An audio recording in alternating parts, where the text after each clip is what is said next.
أعوذ بالله من الشيطان الرجيم. بسم الله الرحمن الرحيم.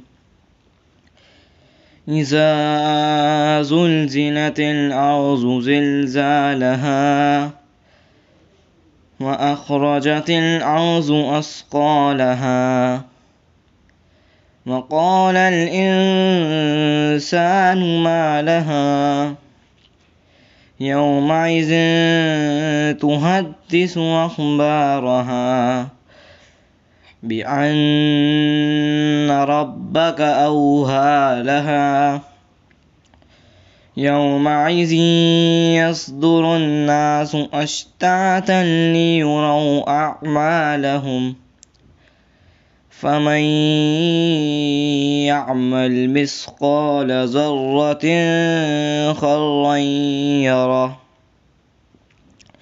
ومن يعمل مثقال ذرة شرا يره. صدق الله العظيم.